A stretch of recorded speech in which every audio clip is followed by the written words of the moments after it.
Hello and welcome to Accountability Talks with AGA. I'm your host, Paul Marshall.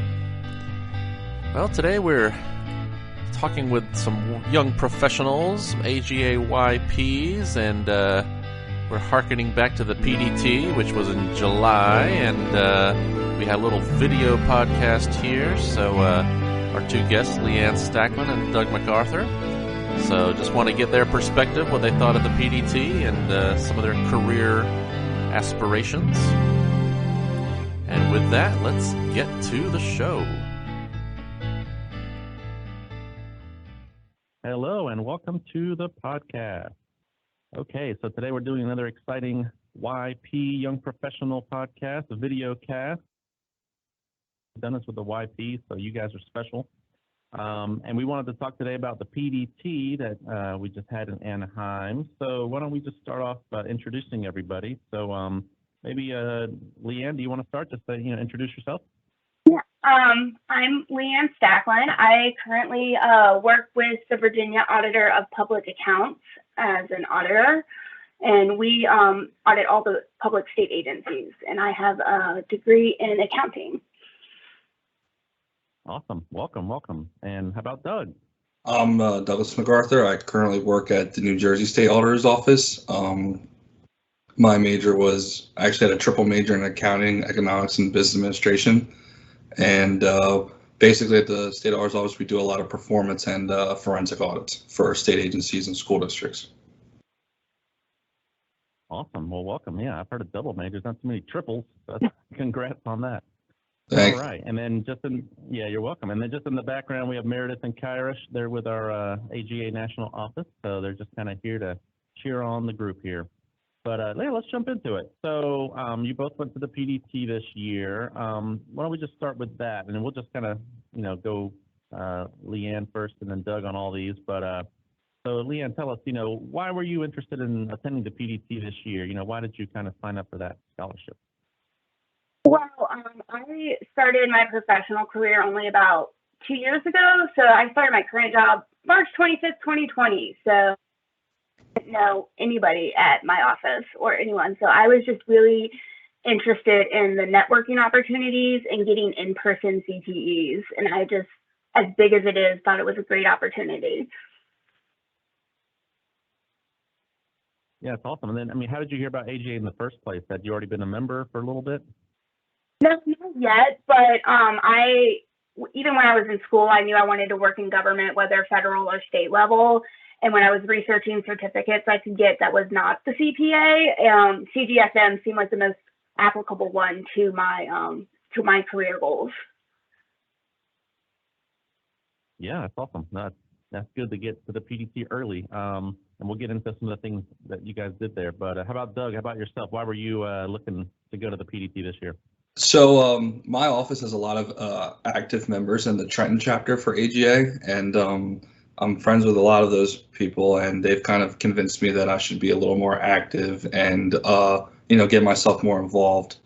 And when I was on AGA actually doing filling out for a CPE, I saw that there was the scholarship, and I was like, wow, that's pretty interesting. I'd be able to go somewhere, really get myself with a lot of great professionals and, further myself with my knowledge in auditing and accounting, and kind of got pushed to the, cliff to say, hey, you should probably apply and let's see what happens. And luckily I was able to get it. And I'm very, blessed and happy that it all worked out, because my time at PDT was, I would say, more than amazing because of all the people I've met, like YPs and everyone included, as well as the more knowledge that I attained to, further my career.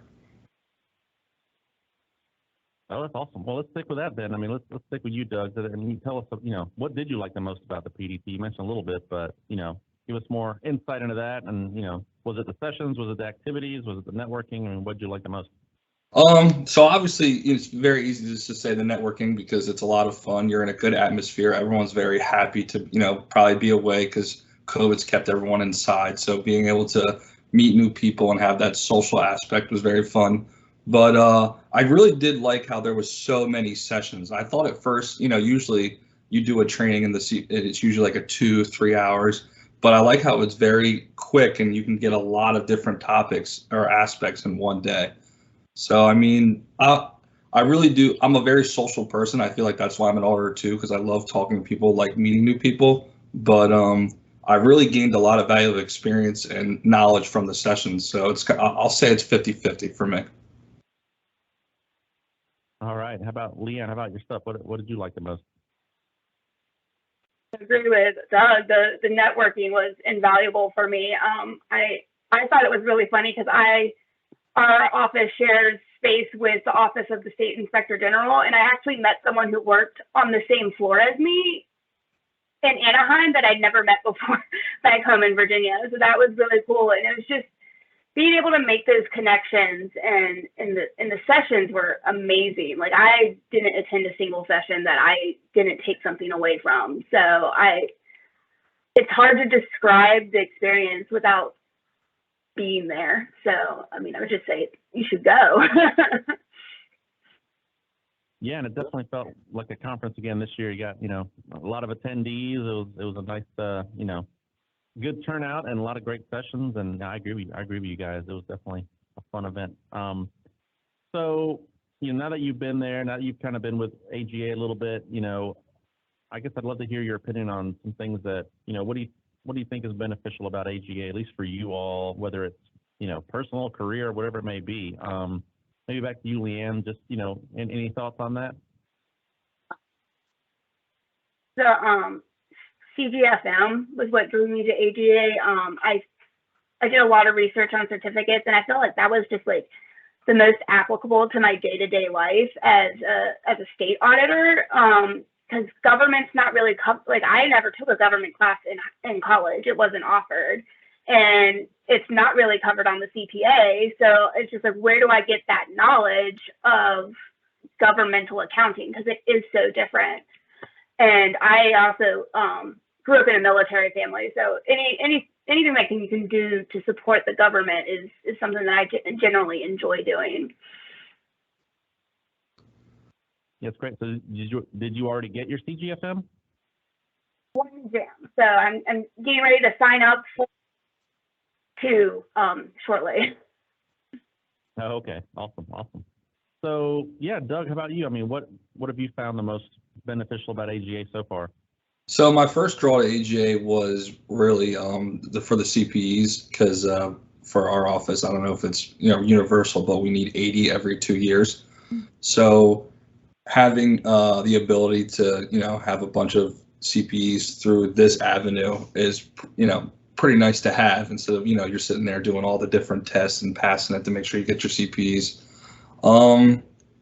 I guess because our Trenton chapter, we do a summer we do a fall and a spring symposium as well. So it's kind of like that same PDT atmosphere, but it's only for one day. And that's another, event where you're going to sessions every hour, you're networking with new people and different type of environments. So I guess if I had to say what really drew me to AJ would definitely be the easiness of getting CPEs and having fun while doing it. Yeah, that's absolutely true. Well, so I know we talked about CGFM a little bit here with Leanne. How about yourself, Doug? Do you have one, or are you interested in a CGFM? So I do not have the CGFM. Currently trying to pass the CPA exam, so most of my focus is on the CPA. But I feel after going to this conference and speaking to a lot of CGFMs that it'd be very beneficial, and it's definitely on my radar to complete after I get this big CPA one out of the way. Yeah, I understand that. Yeah, that was a long period of my life trying to get through that exam. So yeah, good luck with that. But yeah, after that, CGFM hopefully won't be too bad. Thank you. The hardest one. Yeah, absolutely. Well, I'm curious to learn a little bit more about what you all do in your job, and kind of maybe like the future. Where do you see yourself doing the next few years? So maybe Leanne, do you mind telling us a little bit more about kind of your day-to-day job? What do you do in the government, and what would you like to be doing in the next few years as you advance? Our office mostly focuses on financial statement audits or support for the annual combined financial report, the ACFR for the state of Virginia. So right now we're in ACFR season and doing all the support audits for that. And I'm currently working on the financial statement audit for Virginia's Alcohol Beverage Control Authority. So that is interesting because it's more like a business statement than of the other agencies. But I would really like to see us get involved in more performance audits. We don't at this time don't do as many of those, but my long-term goal is to really put myself in a position where I can help make the government more efficient and effective with the tax dollars that come into the state. Yeah, that's great. No, and you started off with an auditor too. It's definitely a fun way to kind of get things going. You learn a lot about everything. You kind of have to learn quickly what all the laws, the regs, and the standards. So that's great training for whatever you end up doing, 10, 20 years from now, right? So, well, and then also not just career-wise, but how about AGA? Are you involved with the chapter, or would you like to take some leadership roles one day in the chapter at all?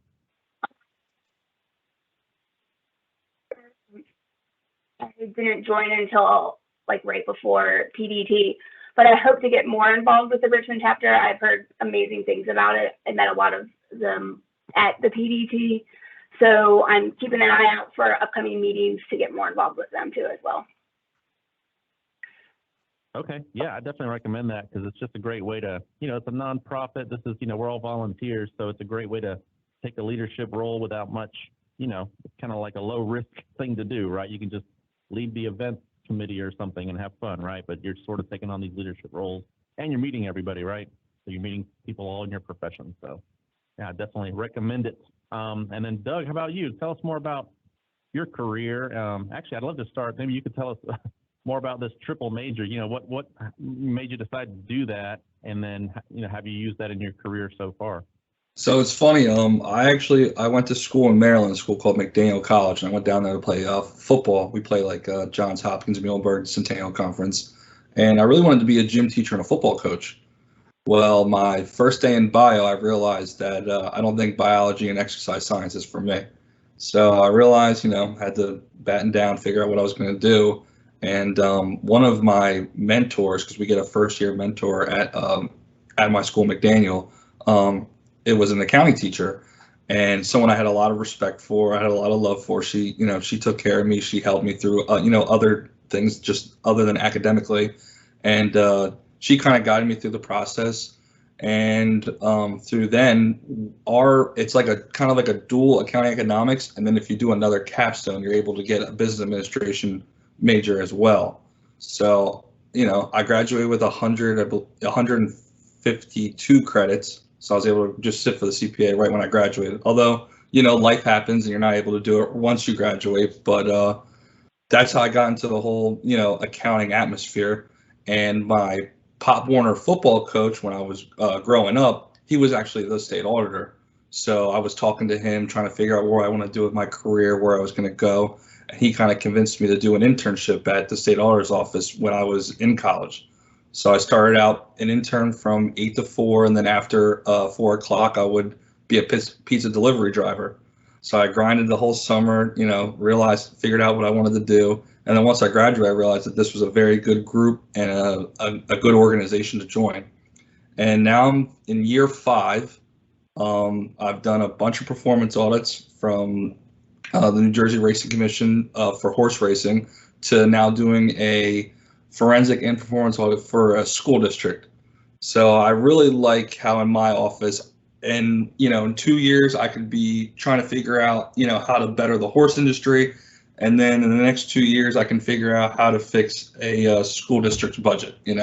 So it's kind of putting on those different hats and realizing that everyone has there's a lot of different ways to skin a cat. That's a good saying. I feel like auditing's like that too. For performance auditing, there's different ways, but at the end of the day, you're going to figure it out. And for being an AGA leader, at the end of the conference, I put my name in to be a part of the technical committee. I'm still waiting to hear back, so we'll see what happens with that. That's great. Yeah, again, like I was mentioning with the audit thing, yeah, that's what I loved about it. We did a lot of performance audits, so everyone was new and different, right? Totally different subject matter. So you get to learn about something you had no idea about, the last audit. So that to me was fun. It wasn't scary necessarily. I thought it was fun. So it sounds like, yeah, you guys are doing the same. That's awesome. Okay, well, this has been great. So I guess just a couple, final kind of questions for you, or just maybe just if you guys want to give us a final thought, again, what would you say to other folks that are maybe interested in doing the scholarship, going to the PDT? What would be the main kind of pitch you would give to them to say, yeah, sign up, try, sign up for the scholarship, try to go to PDT. This is why you should go. And that'll be just kind of our final shout out for today. So maybe Leanne, do you want to give your pitch there? Yeah, I just want to say the PDT scholarship is low risk, high reward. Like, it's 250 words on why you believe you deserve to go to the conference. And it didn't take me any time at all. And to go to the conference is invaluable. Like, I cannot put weight on how great that experience was for me. It really rejuvenated my desire to keep going in this career and in government. So, it really helped me through a spot of burnout. So I can't think of a reason why you wouldn't at least put your name in the hat. Yeah, and I'll piggyback off Leanne. Just for my advice is just jump right in. Honestly, going into this conference, I had no idea what to expect, no idea how it was going to flow. And now sitting on the other side of it, I'm very grateful that I did spend the time to do that 250 word, little essay, because the experience that I gained and the friendships that now I do have, I met Leanne through the scholarship and all the other YPs, and now we all connected on LinkedIn. So those type of, I'll call them connections, you never know what's going to happen in life, and it's good to have people in your corner. And the reason that I have that is because I did the AGA scholarship for the PDT. So my advice would be just jump in and let, figure out what happens. I like it. Yeah, well, that's great. I'm happy you guys were able to do it, and hope you keep staying involved with AGA and keep moving forward in your careers. And it was great having you today. Nice to meet you guys, and appreciate it very much. Thanks for joining our podcast today. Thank you. That's our show. Thanks for tuning in. AGACGFM.org. That's where we have everything else, all the other podcasts, all the other good content. We're trying to catch up here, get some recordings out that we recorded a few months ago, but just means we have a lot of podcasts coming your way, so stay tuned, and until next time, this is your host, Paul Marshall, signing off for Accountability Talks with AGA.